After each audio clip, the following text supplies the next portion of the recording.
Good morning, ladies. Good morning. We have Latina Sterling, our keynote speaker. Latina Starling is a 10-year breast cancer survivor. She was diagnosed with stage 3 breast cancer while serving in the military. Her treatment included chemo, surgery, and radiation. Now that she is surviving and thriving, her time has been spent as a volunteer with the American Cancer Society, Cancer Action Network, advocating for cancer patients. She enjoys spending time with her husband, Saib, Yeah. and 2 sons, Samad, Yes. and Samad, a sophomore in college, and Kyrie, a junior in high school.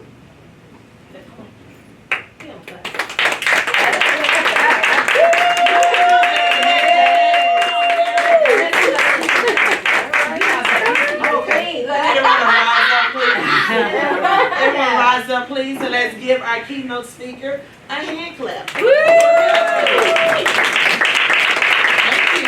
you.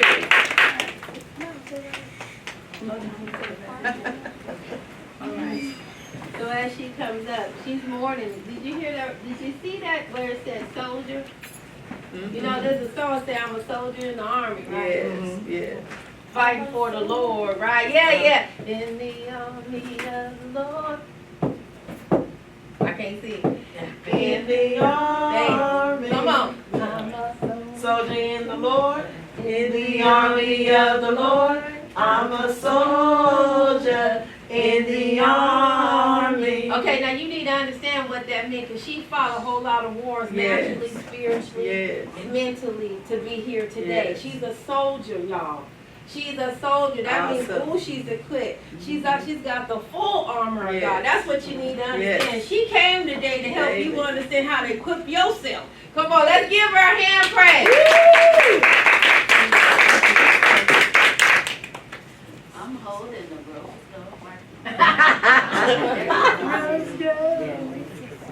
Good morning, you guys. Good morning. Shannon, I shared a couple of photos with you, and could you bring them up? G.I. Jane right there. Yeah. I like that. Okay. So for me, I'm looking at being diagnosed with stage 3 breast cancer. Like, what does a decade mean to me? And I was talking to someone, and I was like, wow, it's beyond that 5-year survivor rate that I was given, but I did not accept that. And here I am at year 10. Praise God.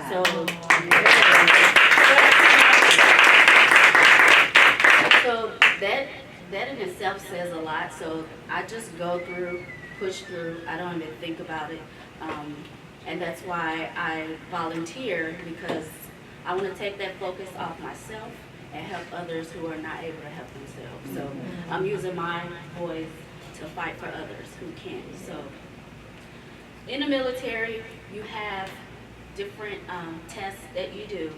And for me, I felt something wrong and I ignored it. Warning sign number 1, trying to breastfeed my young baby, and I couldn't. But I just, okay, formula, move on. And then warning sign number 2 was, I'm down there, probably can't do any push-ups right now, but you gotta do your push-ups, sit-ups, you know, pass those physical tests, and it was just painful in my armpit on the right side. Warning sign number 2. So I ignored it. I wanted to move to Washington State, cross country from Connecticut at the time. So I just said, yep, I'm good, everything's good, and everything is good with me, and I just took the orders and moved. And I shouldn't have did that, but I wanted out of that state so bad. So I packed up, but I couldn't ignore, because the symptoms were getting to the point where I was starting to swell, and I'm like, what is this? So I go to the doctor, and that doctor no longer works at Fort Lewis Army Medical Center, because he told me, oh, you're too young.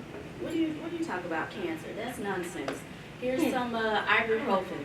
If anyone ever is in the military, they know Motrin, ibuprofen, they give you that and you're healed, or that take care of everything. That's the fix-all drug. No. I was like, my gut tells me I need a ultrasound, mammogram. I don't care what you do. I'm coming back here next week. So I got online, scheduled another appointment, and he was like, okay, I will send you to get the additional tests. I went, did the additional testing, and just like someone else shared yesterday, it was a student working on me, and she was like, I'll be right back. I'm like, okay, I'll be right back. That's never good. So she came back, and there was just, at that point, it was like words, doctors coming in, and I'm just like, okay, it's what I thought it was, cancer.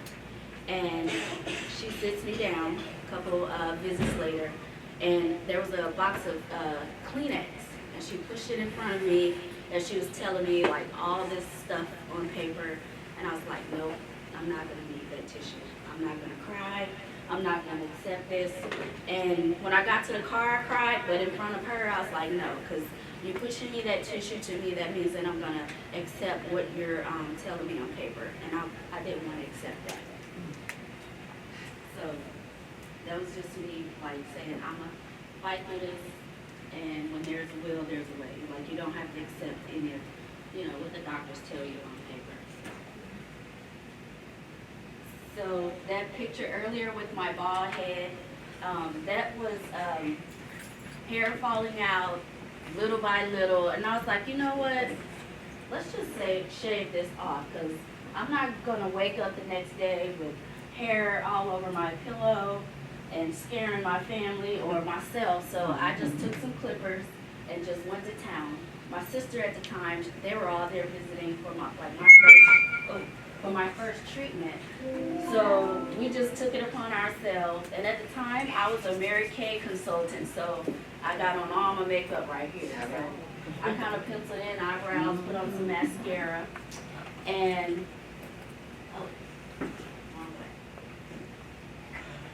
so this was a couple rounds of treatment. Hair fell out. I got a new wig, and underneath there is my bald head. But this was like 6 months of treatment. So I was very comfortable.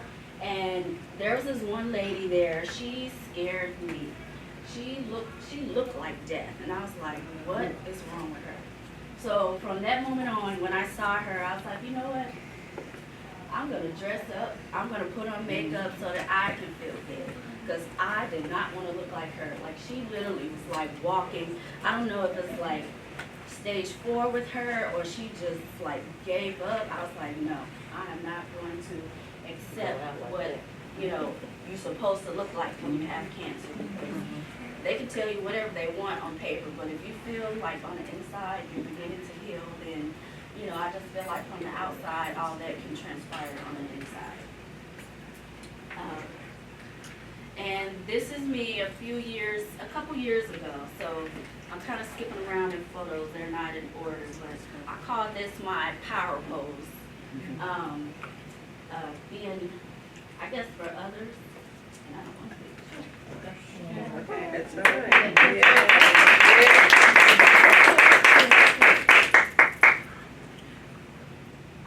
I'm a superhero to some inspired people.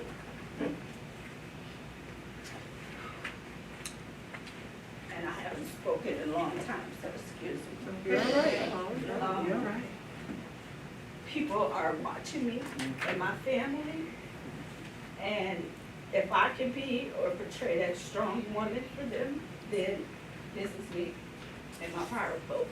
And speaking for others who, their cancer wasn't, it overtook them, and they're no longer here. So as I continue to fight, there are other women who my list is gone, who is not here. So I'm gonna be strong for them. Another 10, 20 years, I don't care. So this gives me power, and this is on my desk at work.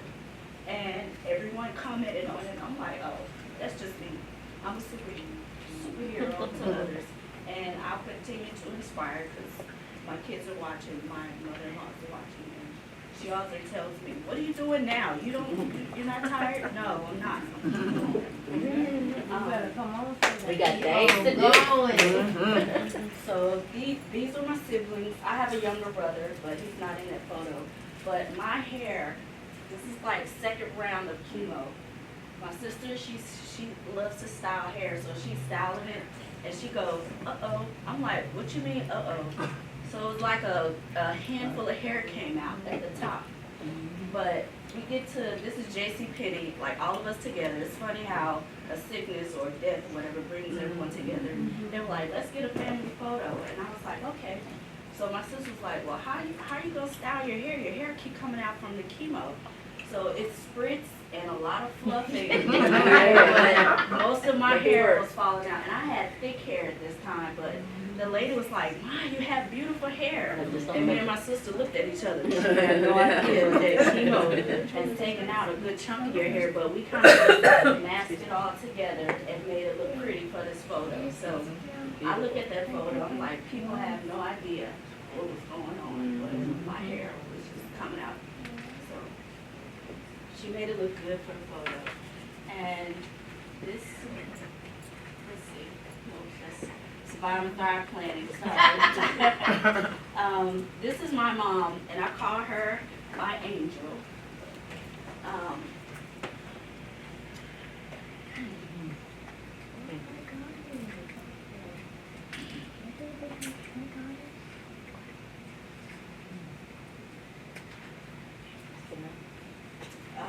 What's that song that's called?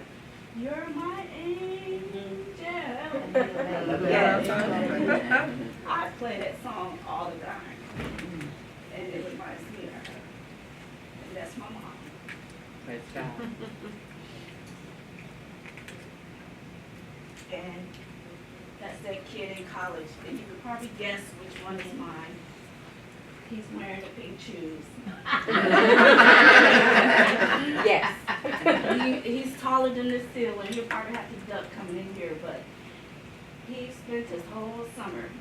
I'm like, "Okay, you're gonna get a car, right?" He's like, "No, I'm getting these shoes." I'm like, "Shoes?" And on his debit card, I could see all his transactions, what he did. And I'm like, "What is $300? What did you spend? We're supposed to be saving for a car." And he's like, "Mom, you really gonna love them?" I'm like, "Whatever it is, shoes." You made a goal, right? So these are their KDs, popular shoe, Kevin Durant. But on this shoe is so many names of women either passed away from cancer or diagnosed with cancer. So he wrote my name. And he was like, "Mom, when did you get diagnosed?" I'm like, "Why you want to know? What's all the reasons you're asking for?" He's like, "Could you just tell me?" He's like, "But I gotta make it look pretty." I'm like, "You gonna write on those $300?" So he wrote on it with a Sharpie, put my name on it. When I was diagnosed and when I finished treatment. So when I say my kids are watching, they're watching. So pink is everywhere. Even his girlfriend G, she wanted it painted, and he got it painted pink. Oh, wow. I was like, "Does her dad know that you?" And this is one of my visions, and I'm gonna do a bright idea session with Shannon. She's the But one. for some reason, veteran, I can't have veteran in my business name, so I can't even initial vet for whatever reasons. Like if you're gonna incorporate something or turn it into a nonprofit, you can't use veteran. So I say I'm a vet versus breast cancer. So however I gotta get that approved, then I want Shannon to help me get my ask right so they can let me use this. But this is one of my visions in the future. And PO1, that's Petty Officer First Class, because I was in the U.S. Navy, and a peak limit. So I want to take that vision forward. So thank you.